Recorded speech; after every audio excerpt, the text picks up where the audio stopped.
In section 6.2, we are looking at linear equations in one variable and proportions. So we're going to start solving linear equations in one variable.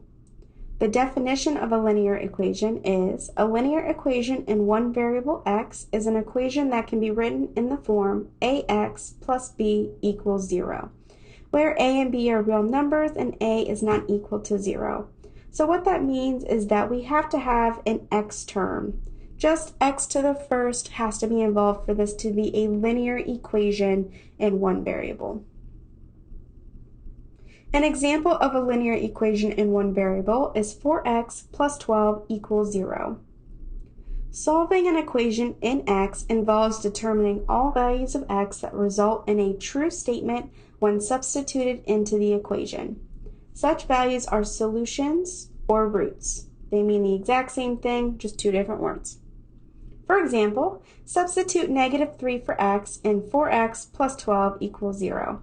We obtain 4 times -3 plus 12 equals 0, and that's -12 plus 12 equals 0, which simplifies to the true statement 0 equals 0.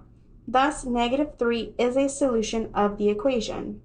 We also say that -3 satisfies the equation because when we substitute -3 for x, a true statement results. The set of all such solutions is called the equation solution set. For example, the solution set of the equation 4x plus 12 equals 0 is, in curly braces, -3. Two or more equations that have the same solution set are called equivalent equations.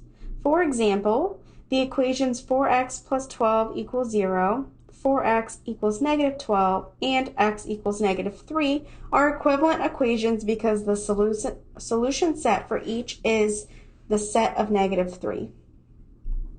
To solve a linear equation in x, we transform the equation into an equivalent equation one or more times.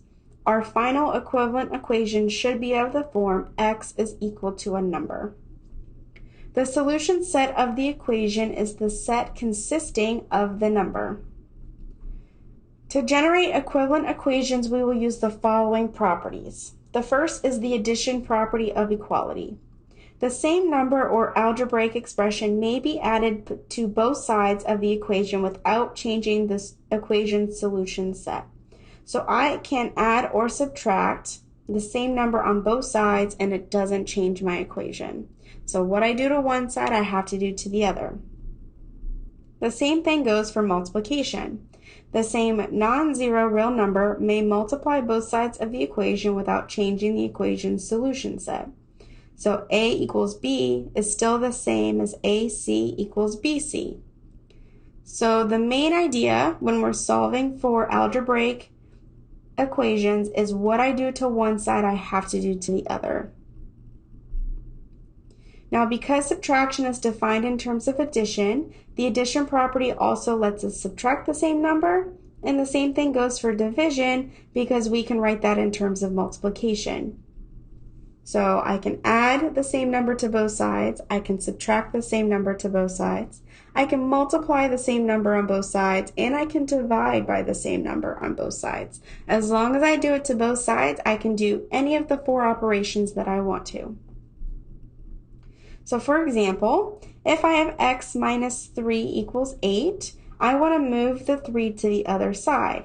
And I do that by doing the opposite of what's in the equation. So because it's a -3, I'm going to add 3 to both sides. So on the left-hand side, they would cancel. And then I just get x by itself, and 8 plus 3 is 11.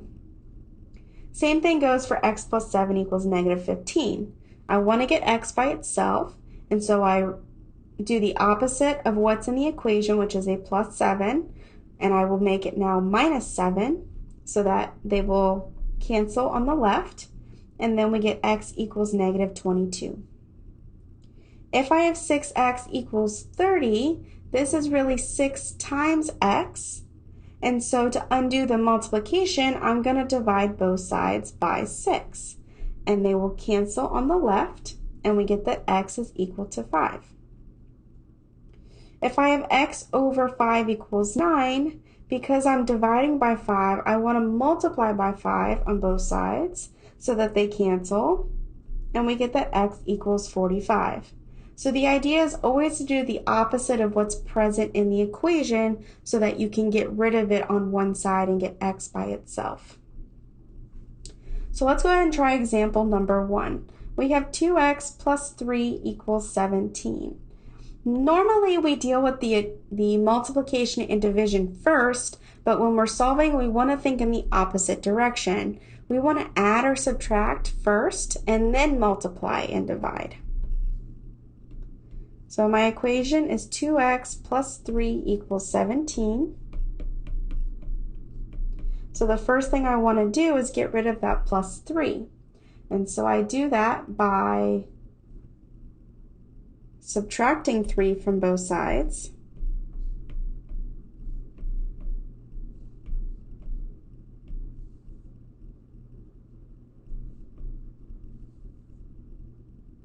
And so on the left-hand side, the 3 and the negative 3 cancel, and I'm left with just 2x.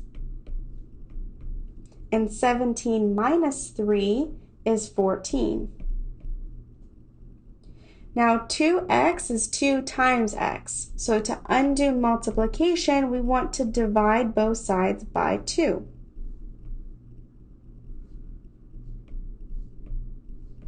And so then on the left-hand side, the 2's are going to cancel.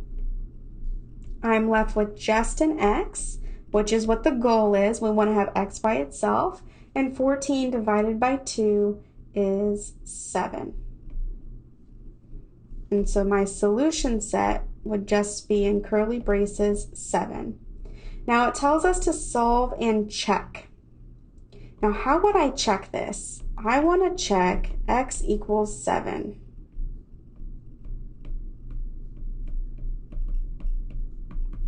So what I would do is I would plug it into the original equation to see if I get a true statement. If I don't, then it's not a solution to the equation. So we have 2 times 7 plus 3 equals 17. By order of operations, we do multiplication first, and we get 14 plus 3 is 17, and 14 plus 3 is 17, and 17 equals 17 is a true statement.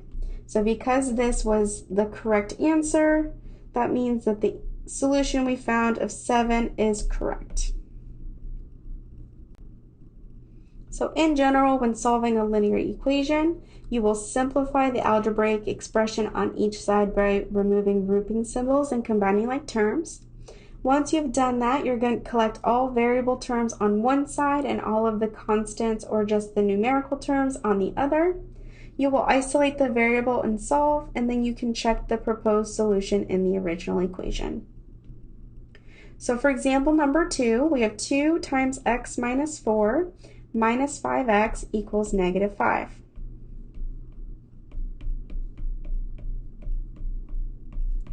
And so the first thing that I want to do is I want to get rid of the grouping symbols. So I need to distribute the 2 to both the x and the negative 4. So we have 2 times x, and we have 2 times negative 4 minus 5x equals negative 5. So let's go ahead and simplify. This gives me 2x minus 8 minus 5x equals negative 5. We want to combine like terms before we start moving things around to both sides. And so 2x and negative 5x can be combined together, and that gives me negative 3x. Minus 8 equals negative 5. Now the goal is to get x by itself. And so we need to move that negative 8 to the other side. So I am going to add 8 to both sides so that we can get x a little bit more by itself. On the left-hand side, the negative 8 and the 8 cancel. And we have negative 3x is equal to 3. Negative 5 plus 8 gives me 3. And then again, we want to undo the multiplication with division. So we are going to divide both sides by negative 3. And so on the left-hand side, they're going to cancel. And we get that x equals 3 divided by negative 3 is going to be negative 1. And then of course we just want to check our answer to make sure that it makes sense. So we are going to check x equals negative 1 in the original equation. So that's 2 times negative 1 minus 4 minus 5 times negative 1 equals negative 5. We want to simplify inside the parentheses first, and negative 1 minus 4 gives me negative 5. And then we want to work with our multiplication. 2 times negative 5 is negative 10, and negative 5 times negative 1 is plus 5, and negative 10 plus 5 is negative 5, which is definitely equal to negative 5. And so because I got a true statement, that means that negative 1 is my solution set. Let's go ahead and try another one. We have 5x minus 12 equals 8x plus 24. So we need to get all the terms with x to one side and all of the numbers to the other side. And it doesn't matter which way you move them. You can move the 8 to the other side, or you can move the 5 to the other side. So the first thing I'm going to do is I'm going to move the negative 12 to the other side. And I'm going to add 12 to both sides to do that.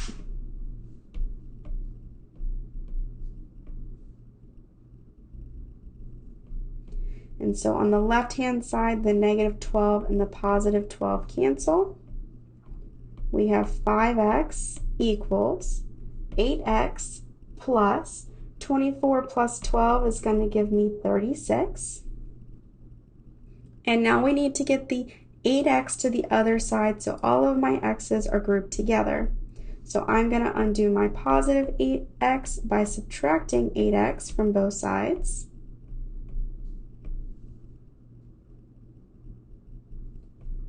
And so my 8x and my negative 8x are going to cancel.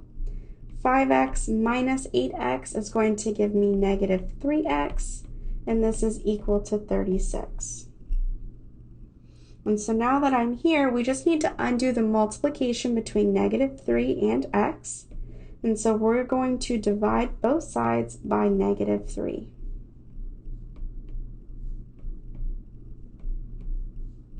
And so on the left-hand side, they are going to cancel. And we get just x. And 36 divided by negative 3 is negative 12. And so again, we want to check our answer just to make sure that it makes sense. So we're going to check x equals negative 12 in the original equation.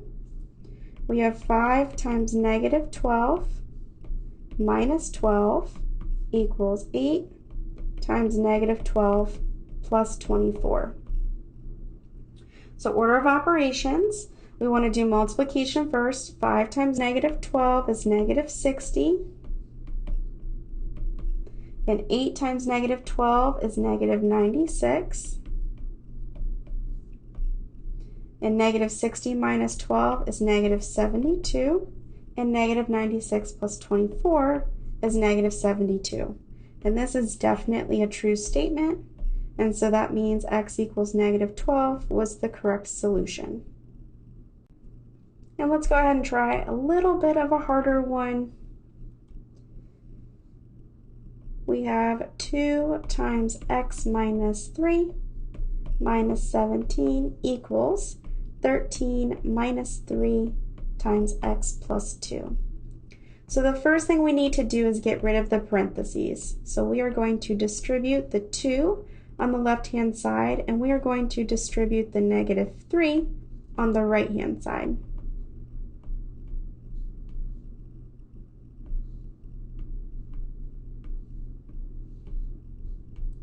So on the left, we have 2 times x, and we have 2 times -3. We still have the -17, so we just copy and paste that down. We have our 13, and then we're distributing -3. So -3 times x, and -3 times 2. So let's go ahead and simplify. We get 2x. 2 times -3 is -6.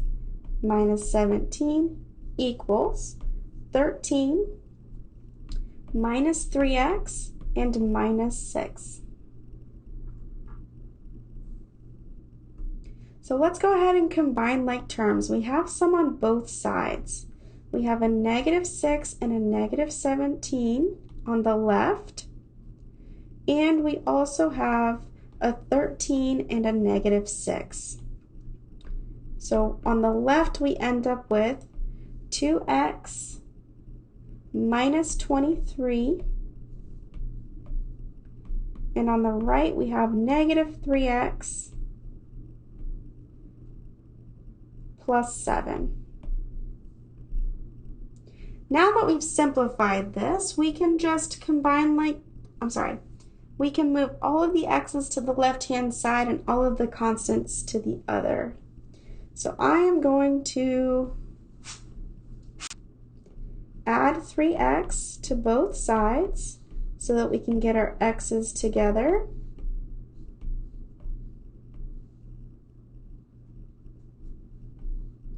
And so on the right, the -3x and the 3x cancel. We end up with 5x minus 23 equals 7. We need to move the constants to one side, so we are going to add 23 to both sides. Remember, you always do the opposite than what is given in the equation, so that they cancel. So what we end up having is 5x equals 30. And to undo the multiplication, we are going to divide both sides by 5. And so that way it cancels on the left, and we get x all by its lonesome. And so x is now equal to 6. And so again, we just want to check our answer. In the original, so we have 2 times 6 minus 3 minus 17 equals 13 minus 3 times 6 plus 2.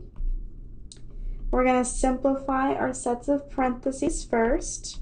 So this is 2 times 3 minus 17 equals 13 minus 3 times 8. Looking at multiplication next, 2 times 3 gives me 6. And -3 times 8 is -24. 6 minus 17 is -11. And 13 minus 24 is also -11, which is a true statement. So our solution, x equals 6, is definitely the solution. Now, equations are easier to solve when they do not contain fractions. How do we remove fractions from an equation? We begin by multiplying both sides of the equation by the least common denominator of any fractions in the equation. Multiplying every term on both sides of the equation by the least common denominator will eliminate the fractions in the equation. So that's the important part here. You have to make sure that you multiply every single piece of the equation by the LCD for this to work. So for example number 5, we have 3x over 2 equals 8x over 5 minus 4. So looking at our fractions, we have a denominator of 2 and 5. So what would be my least common denominator? My least common denominator is going to be 10. So we are going to multiply each piece by 10. So that means 10 times 3x over 2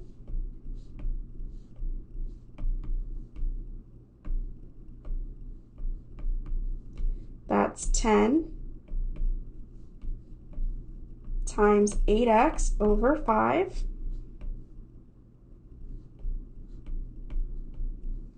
and this is the one people forget the most.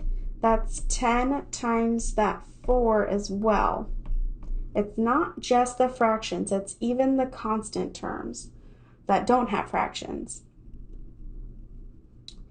And so what ends up happening is we're going to use cross multiplication here. 2 goes into itself once and 2 goes into 10 5 times. 5 goes into itself once and 5 goes into 10 2 times. And so now my denominators are both 1, which essentially means that they disappear. We don't write those down. So what I have is 5 times 3x left on the top equals 2 times 8x minus 10 times 4, which is 40.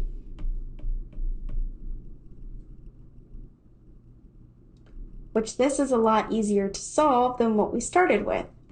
So 5 times 3x is 15x, and 2 times 8x is 16x minus 40. We want to get our x's together so we can solve. So we're going to subtract 16x from both sides and leave negative 40 by itself. And so on the right-hand side, they cancel. We have 15x minus 16x, which gives me negative x, equals negative 40. Remember that we rewrite negative x as negative 1 times x. And so to undo that multiplication, we are going to divide both sides by negative 1. When I divide both sides by negative 1, the only thing that's changing is the sign. And so negative 40 divided by negative 1 now just becomes positive 40.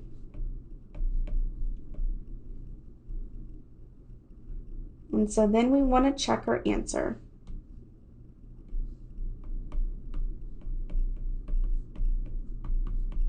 And you always make sure you check in the original equation. We have 3 times 40 over 2 equals 8 times 40 over 5 minus 4. And so 3 times 40 is 120 over 2. And 8 times 40 is 320 over 5. Let's see if we can simplify those fractions. 120 divided by 2 is 60. And 320 divided by 5 is 64. And 64 minus 4 is 60, which this is definitely a true statement. And so x equals 40 is our solution. Let's go ahead and try another one. We have 2x over 3 equals 7 minus x over 2. First thing is what is my LCD in this case? My LCD in this case is going to be 6. So I'm going to multiply each piece by 6. So 6 times 2x over 3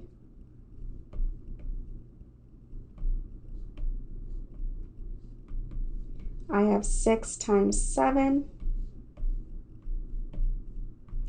And then I have 6 times x over 2.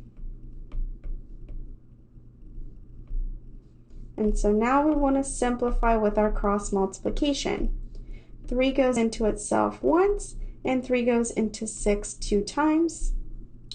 2 goes into itself once, and 2 goes into 6 3 times.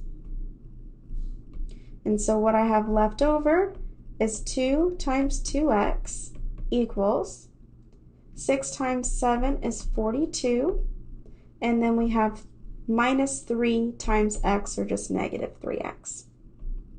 So simplifying the left-hand side, we end up with 4x equals 42 minus 3x. We want to get those x's together, so I am going to add 3x to both sides so that I can get 42 by itself.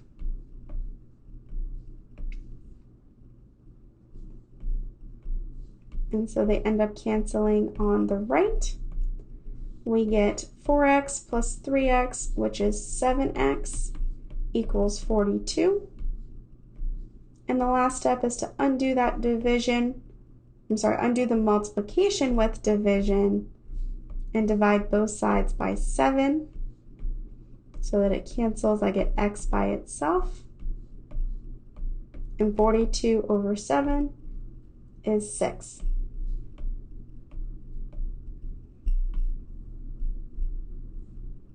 And so checking our work one more time.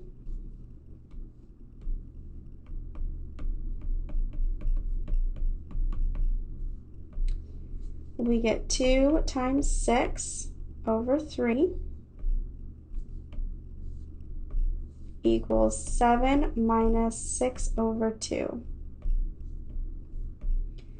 On the left, 2 times 6 is going to give me 12 over 3. And 6 over 2 is 3. 12 over 3 is 4. And 7 minus 3 is also 4. So that gives me a true statement. And so x equals 6 is our solution. A ratio compares quantities by division. For example, a group contains 60 women and 30 men. The ratio of women to men is 60 over 30. We can express this ratio as a fraction reduced to lowest terms. So 60 over 30, we can take a 30 out of both, and we get 2 over 1. And so we can write this as 2 colon 1, or write 2 to 1. A proportion is a statement that says that two ratios are equal. If the ratios A over B and C over D, then the proportion A over B equals C over D. We can clear this equation of fractions by multiplying both sides by BD, which is the least common denominator. We see that the following principle is true for any proportion. So if A over B equals C over D, then AD equals BC. The cross products are equal. That's all this is saying. They're taking the top A and multiplying it by D and setting it equal to B times C. So they're cross multiplying and setting them equal to each other. So we're going to solve each proportion and check. 63 over x equals 7 over 5. We're going to do 63 times 5 and x times 7. So 63 times 5 equals x times 7. Well, 63 times 5 is 315. And I'm going to rewrite the right-hand side as 7x. We want to get x by itself, so we're going to undo that multiplication with division and divide both sides by 7. And so it ends up canceling on the right-hand side. And 315 over 7 is 45. Again, you can check this in the original proportion. We can also write this just like the other ones as curly braces with the 45. Let's try something that looks a little bit more complicated. Although the denominator of the first ratio has two terms, it's going to work the same way. So 20 is going to get multiplied by x, and x minus 10 is getting multiplied by 30. So we have 20 times x equals, I'm going to write the 30 first, times x minus 10. Again, order doesn't matter when we're multiplying. And so the first thing I'm going to do is I'm going to distribute the 30 to both pieces. We have 20x on the left, and on the right we have 30 times x and 30 times negative 10. So we end up with 20x equals 30x minus 300. And we're solving for x. So I'm going to get that negative 300 by itself by subtracting 30x from both sides. Again, there's no right or wrong way to do this or what order. You could subtract 20x from both sides. You're going to end up with the same answer when you're done. And so 20x minus 30x gives me negative 10x equals negative 300. And so to undo our multiplication, we are going to divide both sides by negative 10.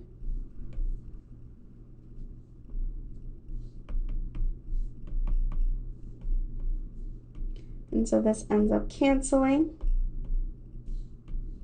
We have x by itself, and negative 300 divided by negative 10 is 30. And again, you can always check your answer to make sure that you've done these correctly.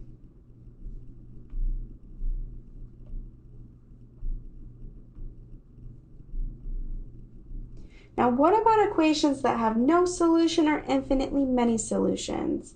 Thus far, each equation or proportion that we have solved has had a single solution.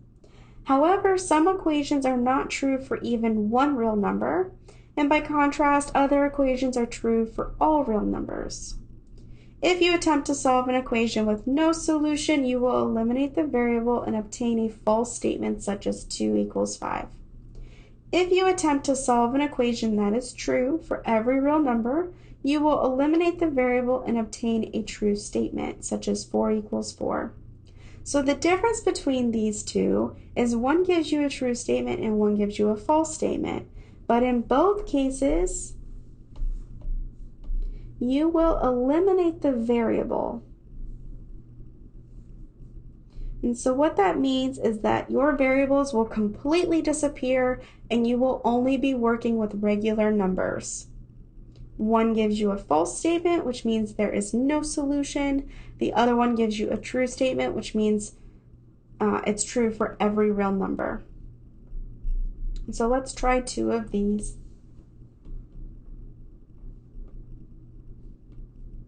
We have 2x plus 6 equals 2 times x plus 4.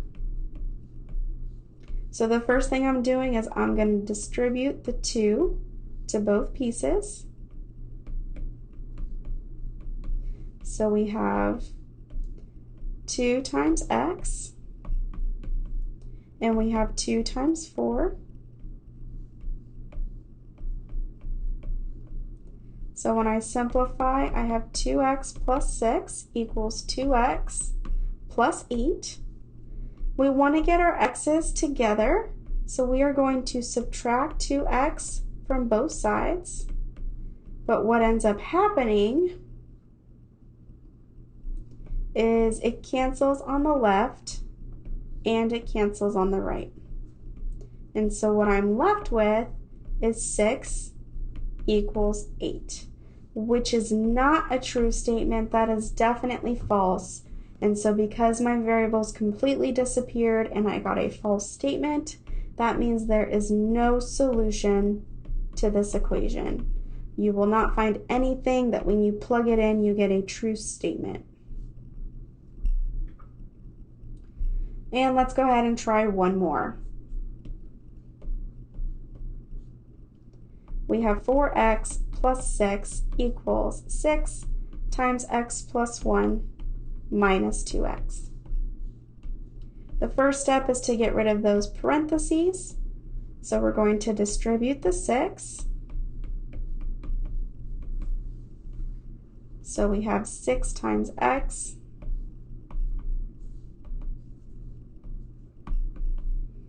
and you have 6 times 1 minus 2x. And so let's go ahead and simplify the right-hand side. We get 6x plus 6 minus 2x. We have some like terms that we can combine. 6x and negative 2x, which gives me 4x plus 6. We need to get all of the x's to one side, so I'm going to subtract 4x.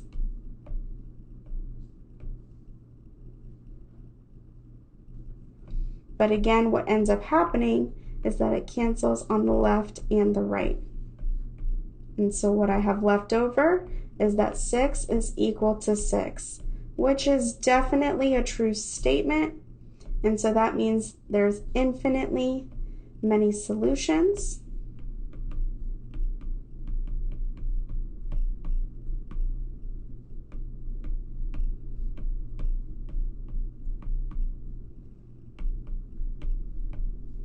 Or we write